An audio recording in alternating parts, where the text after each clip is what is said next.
well, you gotta focus on where you came from, not where you're going. That way you could have some gratitude. Yeah. So when he realized that, he's like, damn, I've done good. Yeah. We're just gonna let it fly, and whatever happens, happens. Bill Young. Old Bill Young. So Bill Young answers and comes and shows me Beer House, and they said they knew I had a bar, but they didn't. They told me you have to have a restaurant here, and so I said, "Oh yeah, no problem." And I had no clue how to do a restaurant, and so that's when I called Daniel Eisenhower, that has experience in restaurants, and said, "Yeah, let's come look at it." And we had another partner that was partners with Daniel. That came up with all the recipes and stuff at Beer House, and we opened on graduation weekend in Lubbock, which was just pure insanity. I had no clue that was how busy restaurants would be in Lubbock, and it really tested us. I mean, from day one out the gate, the minute we opened, there were people there, and it was wild. And a week there seemed like it was a month. I had never been in a restaurant. The bar was extremely busy. It's just like the stress test thing you see on Bar Rescue with John Taffer and stuff. And nowadays we get put to the test all the time down in Port Aransas and other bars and restaurants, and up in Lubbock we get tested. And our team is just insane. They're great, and they just make it look so easy. But at the time, never running a restaurant, never running a bar of that size. It was wild to see. Yeah, it certainly was exciting as a partner, and unfortunately having to sit on the sidelines and not being actively involved to see how popular Beer House ultimately became with the locals and the students. Certainly remember when Texas Tech went to the Final Four. It was an absolute crazy night in general for Lubbock, but certainly we benefited from that and just had a big old party, and to have the bar packed out was awesome. So again, from sitting on the sidelines, I was excited to be part of it. But again, you were very tenacious in wanting to expand and had a much larger vision.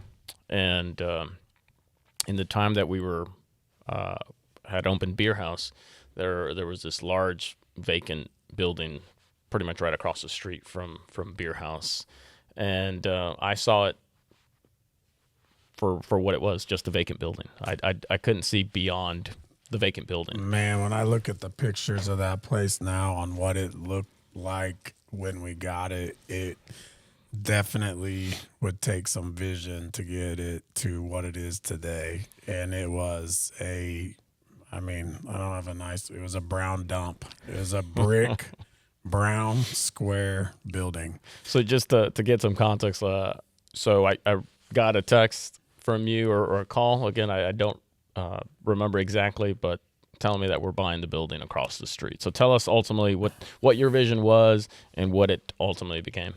Well, we wanted to be on Broadway in Lubbock for good at that time. And I guess tell the audience, what a little bit about what Broadway is in Lubbock. Broadway in Lubbock is the college part of Broadway is maybe 6 blocks long, and there's about 8 bars and restaurants. I think the only reason I even use the term bars and restaurants is because of COVID. So it's where the bar scene is in Lubbock for the college kids. Most of the bars do have some type of food. We pride ourselves on the food at Beer House. It's all made from scratch, to order, and it's great. And not only did it work in Lubbock, we have tested it down in Port Aransas, which is another location, and the food it flies out. It's great reviews. It's been good. But back to Miguel's on the vision of that place. We lease Beer House. That property is Charles Skybell's property, and it was his dad's first rental property. And the Skybells have a lot of properties in Lubbock, commercial real estate, and so he's not going to give it up. He says, "You'll buy it. You're just not buying it today."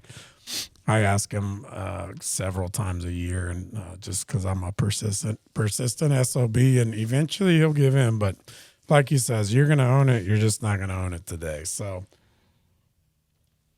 we wanted to stay on Broadway, and that little building across the street was for sale. And I thought, if we're bringing this many people to Beer House, that property is 16,000 square feet, and it has a huge patio area. So I made an offer on this building from the beach in Port Aransas on my birthday, which is probably the third or fourth year in a row on my birthday that I've made a purchase of real estate of some kind. For some odd reason, I'll be on the beach, and the timing always works out. And so I don't know if they're birthday gifts or birthday trouble, but so far they've been gifts, but they sure do take a lot of trouble to get them to produce.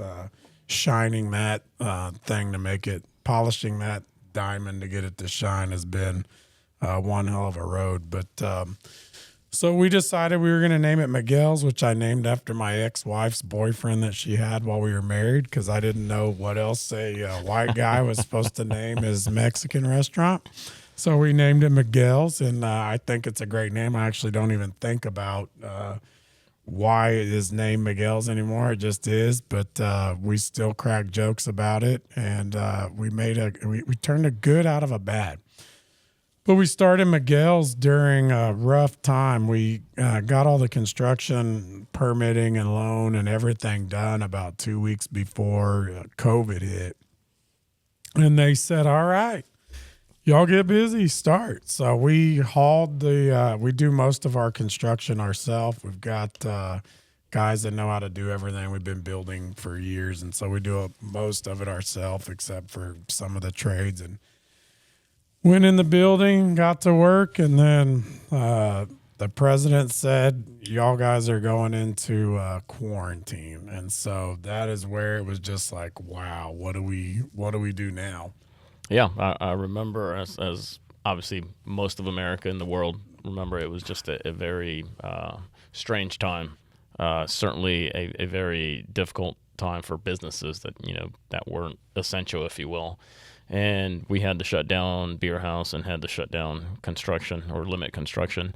So tell us a little bit about how we were able to get through and not lose Beer House and ultimately not lose Miguel's, and how we got through COVID. Well, in typical Tommy Bonner fashion, we pulled a little bit of tomfoolery. So we let all the other bars on Broadway close down, and since we do sell a lot of food, we just stayed open and kept operating, and it went fine for about 45 days. And we knew that our time was limited, and we would make the news and Facebook or all that other stuff with people bitching and moaning about Beer House being open and how can this bar, operate as a restaurant. And then one day, either the fire marshal or somebody came in and said, "Time to shut down." Well, they didn't get any arguing out of me because I got 45 days out of them. So we shut down, and then we worked close with TABC. Zamora is law enforcement. My stepdad growing up was a cop, and so I've got respect for law enforcement and what they do. We've always had our arms open for whatever the police or TABC, anybody in Lubbock needs. And I made some phone calls, and that ran up the chain of command. And I believe 10 days after we shut down, we got a permit to open again. And we're actually the first bar in Lubbock to get a permit to operate again at the time of COVID. So that was a big win for me, a big win in my book. It showed that, all the putting up with what we had to take from law enforcement sometimes and dealing with and all that crap, it was worth it just to keep our cool and calm and do what they said. And we got open, and it was insane because we would have to. You couldn't even have a line at the front door. So we would take a name and a number, and they would go sit in their cars, and then we would call them or text them, and they would run in, and then they would sit down. But we had about a real good, steady, maybe 4 months of that. And it was great because you could predict the numbers to almost to the dollar, because it's just however many people you could feed and run to the table. But it was definitely challenging. I go back to when we'd take names and numbers and they go to the car. It became so much and so busy that if they didn't get to the front door in 2 minutes, we skipped their name and went to the next. And so COVID was a trying time. We got some of the PPP money, which helped us get through it. And that's just one portion of the business. That's Beer House. The construction that was going on the background of Miguel's every single day during that time was a whole nother level of stress that we had to deal with.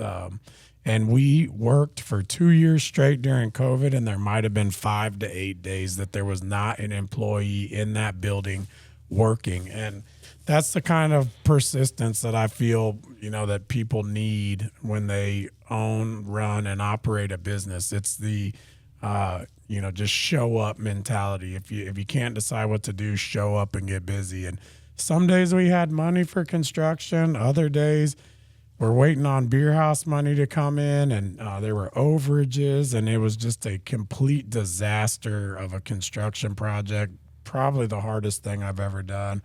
And then we got that baby open, and that's a whole nother story that you can tell from when we opened. Yeah, definitely. So, again, sitting on the sidelines, we were getting close to opening up Miguel's, and drove up to Lubbock in February, and it was that first week in February, about 6 p.m., the fire marshal finally came and signed off and gave us our certificate of occupancy, and we opened up.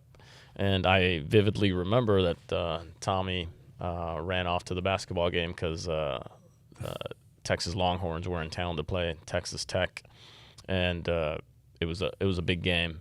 And I remember kids camping out, ready for the game, weren't happy with Texas and the fact that they'd stolen their head basketball coach. So there was some animosity, to say the least. So Tommy ran off to the game. We got our certificate, and we were able to open up Miguel's.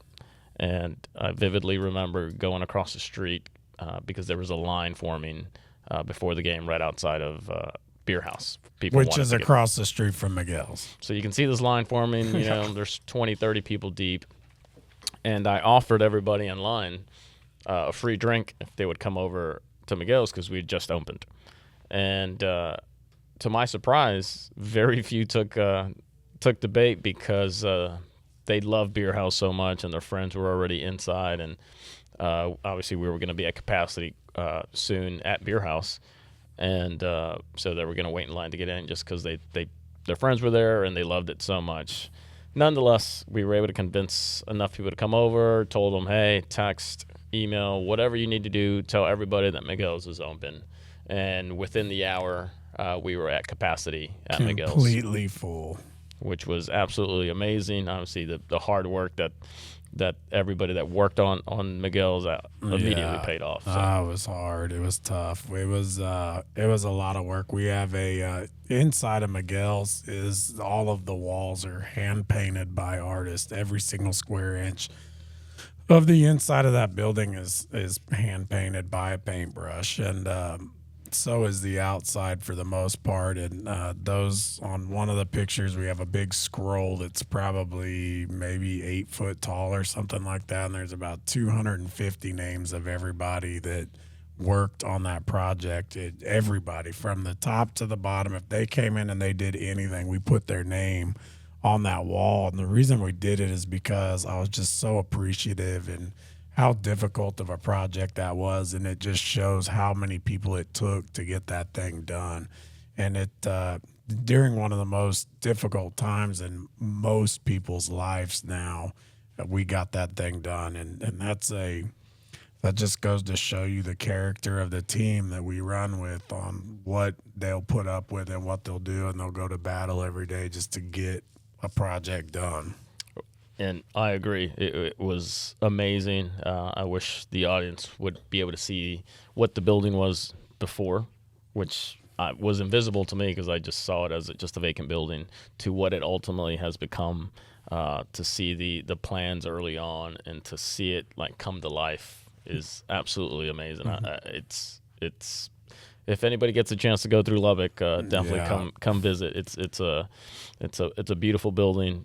Tommy and the architects and everybody that was involved did an amazing job. It's a great bar. It's a work of art. Miguel's in Lubbock is a work of art. Every square inch of it. You will not see a patio. We have a truck that sits on the patio. It's a 1949 Dodge, and it has the smokestacks that have flames coming out of it that just sit there, and then it has a fire pit on the back. The restaurant booths outside are 40,000-pound restaurant booths. They're made out of limestone blocks, and they don't exist on Google. You cannot find these pictures. There's only one place that has them, and it's Miguel's in Lubbock. But it's definitely worth the tour to go see that place. It's just stunning, and you could take an hour to stare at the artwork, and it's nice. It definitely is. But again, unfortunately, I'm on the sidelines, and as the audience will hear this repetitively, I get a text from Tommy, and this is somewhere in between us opening up Beer House and in the middle of construction for Miguel's. Tommy sends me a text that he bought a building, and I asked Tommy, "Where'd you buy a building at?" It's like Paint Rock, Texas. Yeah. Like, where the hell is Paint Rock, Texas? I think that's what everybody says, but this Paint Rock's halfway between New Braunfels and Lubbock, which is the path that I have taken about 700 times to drive from New Braunfels to Lubbock, because we have the bars up there and restaurants, and I got landscaping going on down here in New Braunfels and stuff like that. So this building is just a cute building that was built in the late 1800s. And I've become friends with Randy and Margie Kaiser that own Three Nail Iron, where they hand make iron skillets, which if you want to see the most beautiful iron skillet that you've ever seen that is made by a blacksmith, look up Three Nail Ironware or Google Randy Kaiser, and these things are, again, works of art. But so I had seen this building, and we'd been looking at it for a little while, and Margie tells me, "Tommy, just offer them half." And I said, "All right." So I offer them half, and about 2 days later, a guy calls while I'm with my dad, and they said, "Hey, they accepted your offer." And I said, "Oh, shit. Now we got to build a coffee shop." And so that's how Paint Rock Coffee was born. So we have Beer House. We ultimately open up Miguel's in early 2022. We have a building that's ultimately we're going to open up a Paint Rock Coffee Company that was loosely established, but we were going to work towards.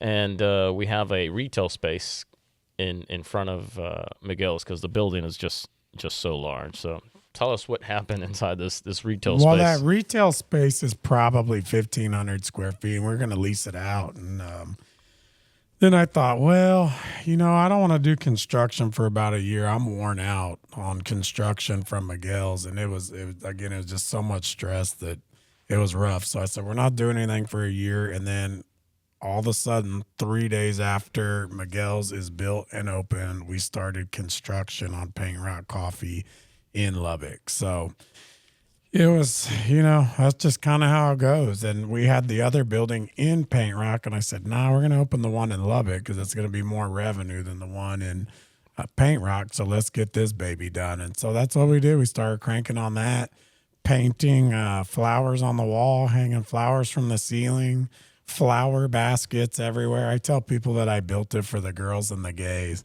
And it is a flowery place, and that it just kind of goes back to my landscaping background as I brought the outside inside in that building. And again, it was something that you could never see on Instagram or Face Trash, which is what I call Facebook. There's no pictures of this stuff, and It's a beautiful coffee shop and great coffee, and it's done really well for us for the past few years. Yeah, definitely. So again, I think you certainly have a design vision or design eye, because Beer House is very unique in its patio design and interior design. Miguel's is very unique in how it was built out. Obviously, there's some similarities, but very unique. And then Paint Rock in Lubbock is certainly very unique in how it was designed and built out.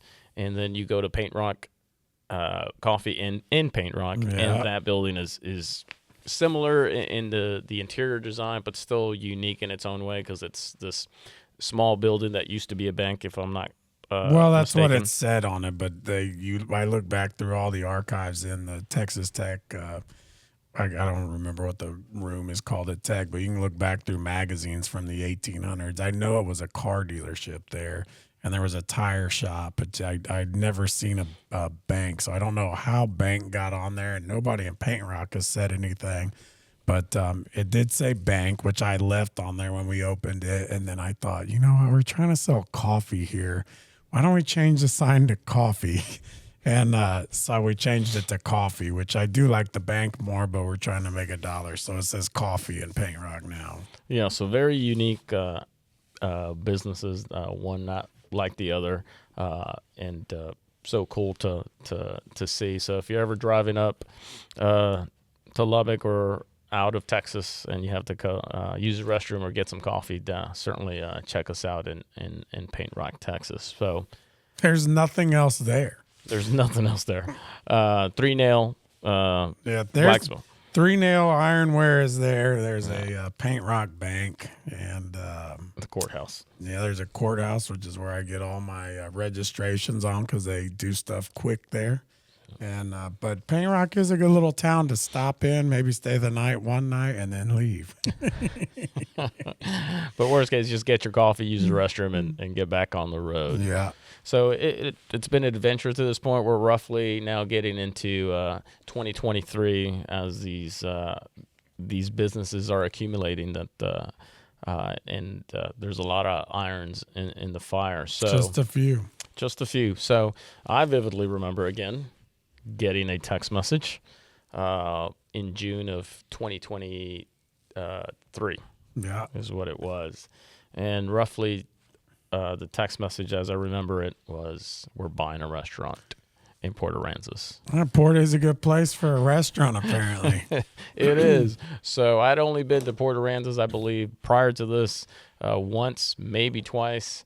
So tell us what happened in Port Aransas and said restaurant. Well, my dad's boss, his wife was a real estate agent. She had been down in Port A and selling stuff in Port A, and she said, "Tommy, you got to come see this restaurant. It's for sale."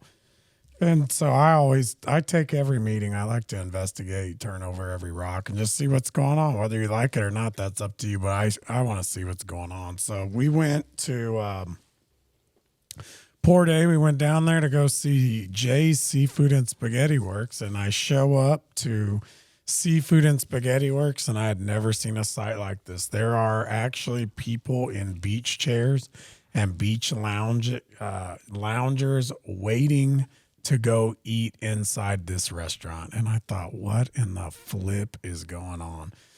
So we went into Jay's, had dinner. It was great. Everything there is made from scratch to order. They've been doing it for 50 years, 47 at the time. And I met these guys the next day on a Tuesday because they were closed Tuesday at the time. And we walked in there and had a good conversation with them. And I went from Seafood and Spaghetti Works to American Bank, and I met with Mr. Francis Stokes. He's I think he's 84 now, Vietnam vet, old Marine, just a super, super nice guy. So I started talking to him. I had already sent him my numbers just in case we were going to do anything. And in 15 minutes, they said, "Yeah, you're good. You can buy it." And I thought, oh, crap, we're buying a restaurant.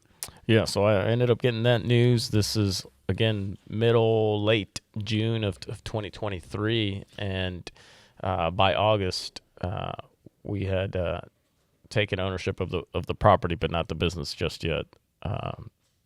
you want to elaborate on how that all ultimately worked out? Well, on the property and the business stuff, we had put the property under contract before we had finished negotiations on the actual restaurant, which is not a great place for a person selling a restaurant to be in a negotiation situation. But we didn't use any of that. But if you're ever looking at a property or a business that you want to buy and you can put the property under contract first, boy, do you have some leverage. And again, we didn't have to use that, but that's basically what happened there. So I guess so for people listening, so the actual property or the building and where the building sits is separate from the actual business entity. Right. Okay. Yeah.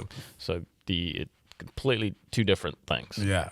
Two completely different transactions that actually have nothing to do with one another. None. So if you own a restaurant or any business and your landlord decides he's selling your property and they sell and the new owner raises your rent, you can do absolutely nothing, which is why on most of our businesses, we own all of the real estate. The other reason why is because the bank likes you to own real estate instead of just business. So we own most of our real estate. So moving forward, then, like I said, so now we have a restaurant down in Port Aransas again. I guess I was just surprised as things were moving again. Looking back in 2017 and talking about opening up a bar and actually getting to the point where we did open up a bar. Again, my vision was so short-sighted. You just wanted one restaurant to hang out at in lovely Lubbock? Pretty much. That's what most people want. And ultimately, that's why I'm glad I'd partnered up with you, because your vision was a mile down the road, and like I said, I was just staring at my feet, pretty much. So this business venture has evolved into multiple businesses. We now have a business in Port Aransas. So I'm going with it. Things are great. We do some renovations to Seafood and Spaghetti Works. We expand the deck. We add a bar inside and some additional seating. Yeah. And probably one of the biggest things that I'm so short-sighted that I wouldn't even have thought of or suggested was a to-go trailer. Yep. We got a to-go trailer outside at Seafood and Spaghetti Works. And the reason that solution came up is because when we got to Seafood and Spaghetti Works, the phone was ringing every 30 seconds. And I'm not exaggerating. During the summer, the businesses in Port A have way more business than they can handle. And I tell people that there's more booties in Port A than there are seats for them to eat at restaurants. So that phone was ringing every 30 seconds. And I asked Stephanie, I said, what is going on? And she goes, oh, those are all to-go orders. And Stephanie's the old owner of Seafood and Spaghetti Works. And I thought, wow. And so these people are trying to hand you money. They're calling, and you cannot take their order. And I said, no, we just can't handle it. So what we did to navigate that was we have a pizza oven that is not really that busy. So we started taking all the to-go orders and converting them into pizza sales.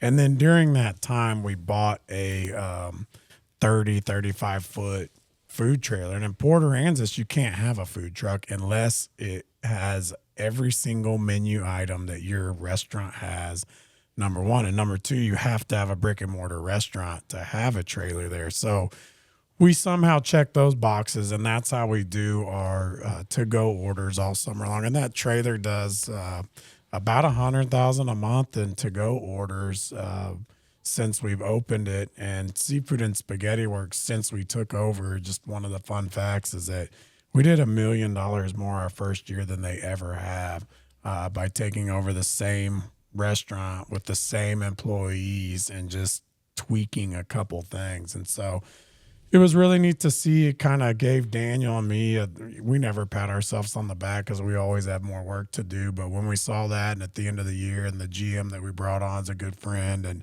just all kind of hustlers and make systems work, and it shook out really well, and it's been a great restaurant for us, and we're looking forward to 2025 for Seafood and Spaghetti Works. Yeah, definitely. I mean, it's just amazing how, business owners who had been in the business for decades weren't thinking that far ahead as an option.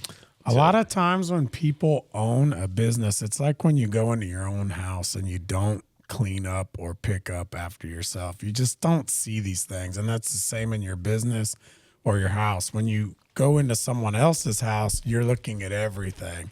Or you go into someone else's business, you're looking at everything that they're not doing how you would feel is correct. And so we went in there and just switched and cleaned up operations in that business. And actually, at the end of the day, one thing, Seafood and Spaghetti Works, I have bought 2 other businesses up to that point, but never a larger one with, 35, 40 employees. And if anybody's ever thinking about buying a restaurant, or building one from scratch, or buying an operating restaurant, or building any business from scratch, or buying an operating business, you go buy the operating business, because we walked in. It is so much easier.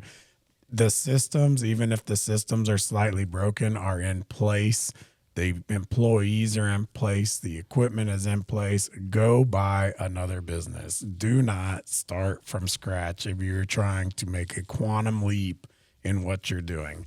It is, Miguel's almost killed me. Seafood and Spaghetti Works has not almost killed me.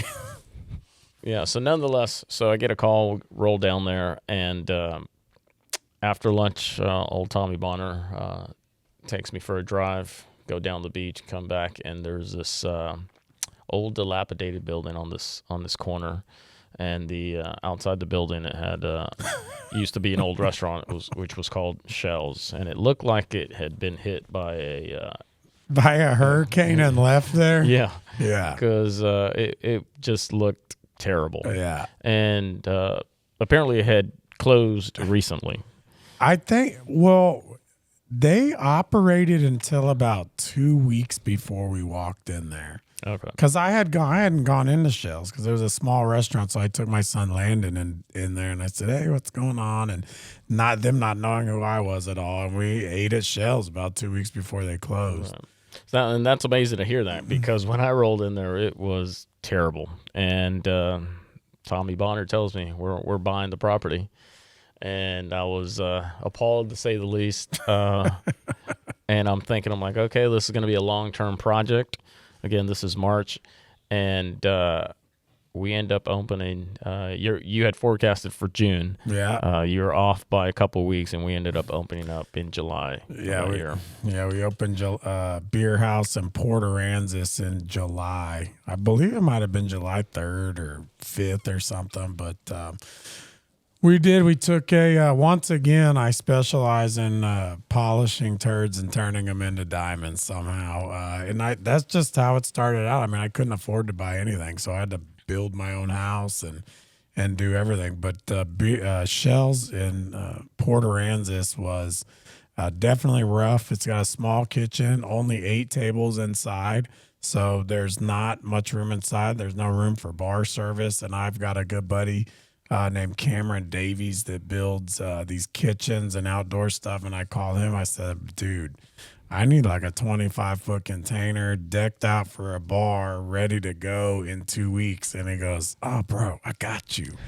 And so I thought, oh, shit, really? And he goes, I got you, dude. I got you. Just give me come up to the office, draw it out, and we'll get it done. And so, man, they got it done. And so we had them build it's a container outside where you order all of your food and your drink, and then the kitchen is still inside, but there's only 8 seats, so we had to do something to get food out of there. We built a huge, beautiful patio at Beer House in Port Aransas, nice seating area, plants everywhere. It was just a good place to hang out. Yeah, again, similar to Miguel's. I don't think you'll find many places on the island that look like that. And again, it was a work of art.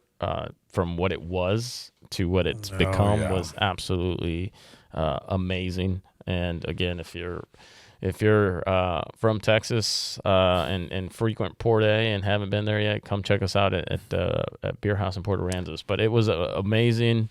I was again shocked, but not really, because this is what you've done. And Miguel's proved that, and then you proved yourself again by building this pretty much from the ground up. I think we went on, I believe we worked 45 days straight, sun up till sundown, to get that thing done. No day off, nothing, just banged it out. And it is hot down in Port Aransas. It is humid. There's mosquitoes. It was definitely a project, and we did that at the end of the summer, and so we learned a lot of lessons from that. Yeah, so amazing project.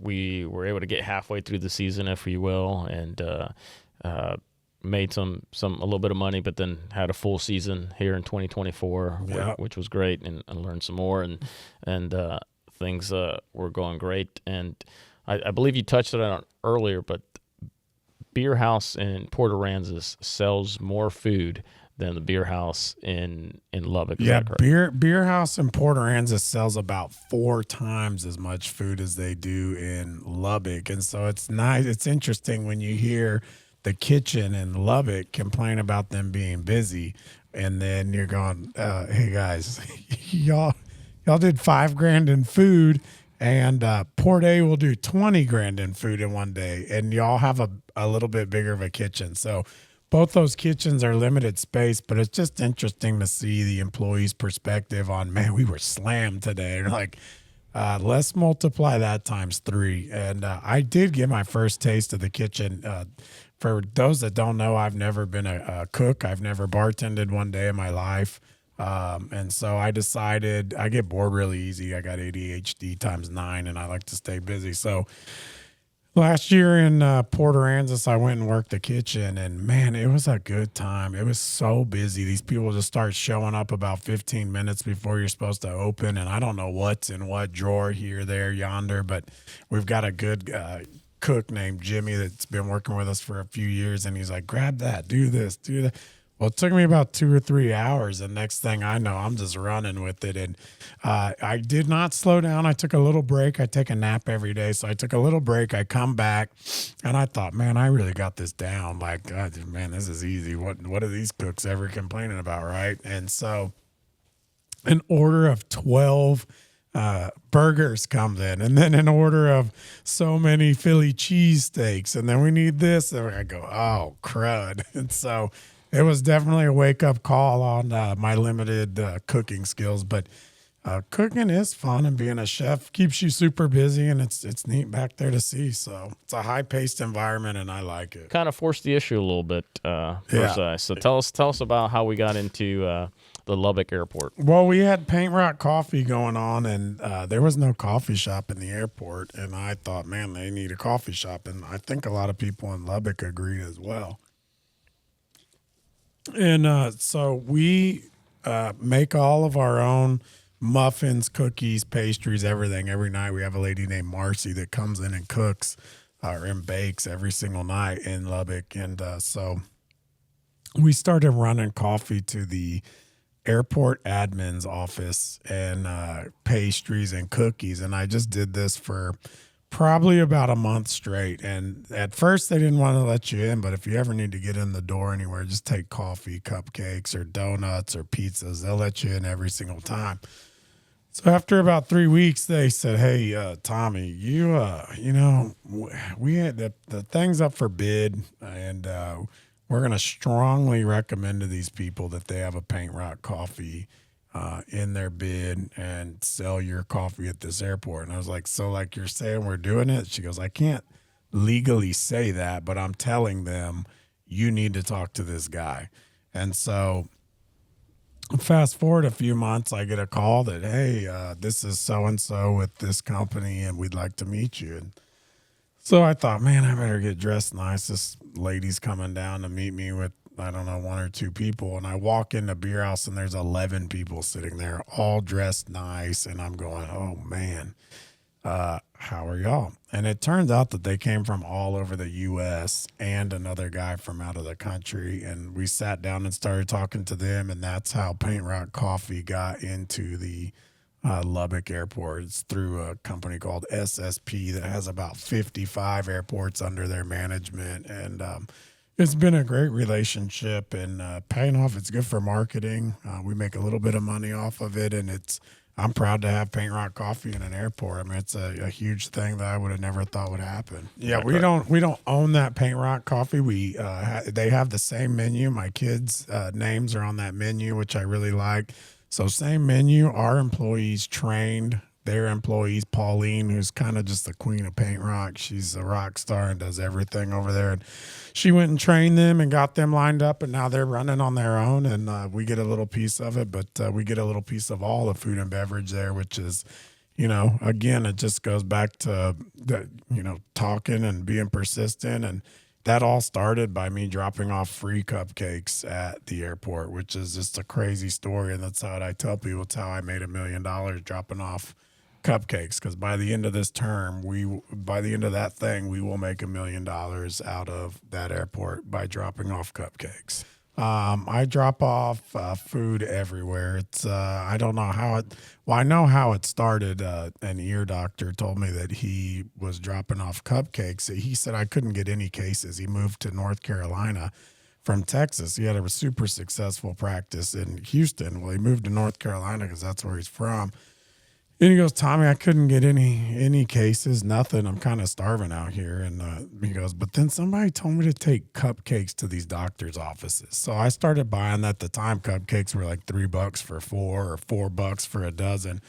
And he goes, Tommy, I'd take cupcakes and they'd send me a $30,000 case. And so I started dropping off cupcakes everywhere. I did it for a few months. This is an established ear, nose, and throat doctor that was doing this. And so when I had my lawn and landscape company, we just started dropping off cupcakes everywhere. And we would drop off cupcakes. I mean, we used to mow Green Hall. We mow Marketplace in New Braunfels.